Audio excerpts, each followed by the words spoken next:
আমরা জানতে পারলাম যে এই নীল গাই একটা ধরা পড়েছে সোনাপুরে। তাহলে আমরা থানাতে এসে দেখতে গেলাম, দেখলো যে তার মুখের ফেস হচ্ছে হরিণের মতন, সিংটাও হরিণের মতন। এই দেখলাম না, আমরা কোনোদিন দেখিনি। এটা আসলে নীল গাভী। আমরা মাঠে কাজ করছিলাম, এর মূল কাহিনী আমার বড় ভাই মাছ বিক্রি করছিল, পরে ও দেখলো যে রাস্তা থেকে জাম করে বিলের মাঝখানে আসছে, পরে ভাই চিল্লাচিল্লি করছে যে এদিকে আয় তোরা, এটা মানে একটা বন্য পানি আসছে, তোরা তাড়াতাড়ি এরে ধরতে হবে। পরে আমরা আগে গেলাম, যাওয়ার পরে দেখলাম হ্যাঁ আসলে বন্য পানি।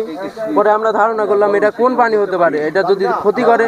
পরে দেখলাম যে এটা বন্য পানি, গরু কিংবা নীল গাভী, আমরা তো এটা সঠিক চিনতে পারলাম না।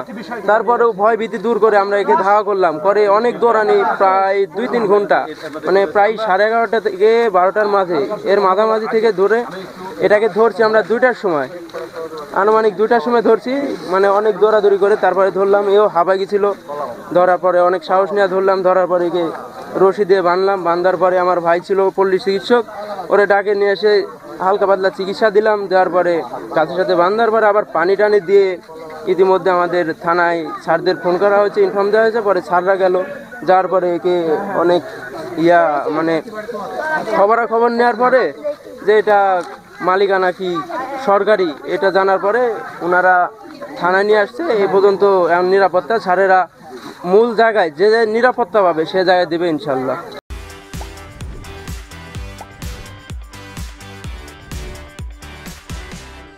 আমি বনপাড়া থেকে আসার পর দেখি আমার ছোট ভাইরা এটা ধরছে, ধরার পর আমি ওই জায়গায় যাই, যাওয়ার পর এটাকে বাঁধার পরে সবাই বলে যে এটাকে জবাই করবে বা এরকম ধরনের কোনো পরিকল্পনা করে। তো আমি সেখান থেকে তাদের সবাইকে বাধা দিই। বাধা দেওয়ার পর আমি আমাদের উপজেলা প্রাণী সম্পদ অফিসার হায়দার আলী স্যারকে জানাই বিষয়টা, ফায়ার সার্ভিসকে জানাই। জানানোর পর আমাদের পুলিশ মহোদয় এবং টিওনো স্যারকে জানানো হয়।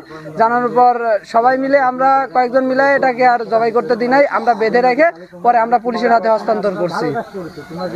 আমরা হচ্ছে সকাল 11টার দিক দিয়া আমি আর আমার ভাই মাছ বেচতে যাচ্ছি, রাজার বাগান দিয়ে পার হয়ে মাছ বেচতে যাচ্ছি। যেতে লেগে দেখি বিল দেওয়া, দেখি যে এই পশুটা দৌড়াচ্ছে, ওর পিছিয়ে লোক আছে, ধরতে পারতেছে না।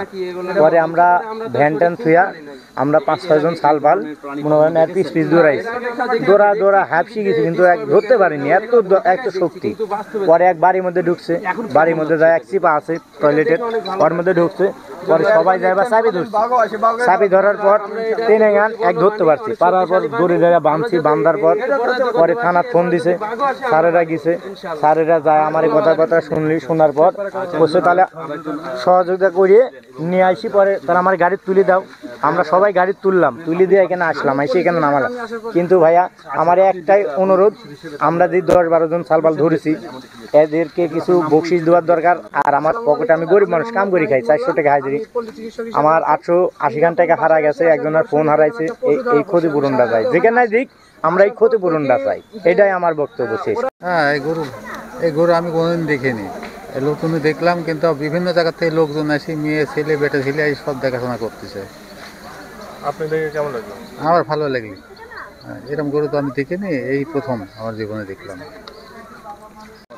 মধ্যই দুপুর 2 ঘটিকার সময় বাগাতিপাড়া থানাধীন দয়ারামপুর ইউনিয়নের শেখপাড়া নামক গ্রাম হতে একটি ফোন আসে যে আমাদের এলাকায় ভিন্ন প্রজাতির ভিন্ন প্রাণীর একটি নীল রঙের গাভীর মতো একটা প্রাণী ঘোরাফেরা করতেছে।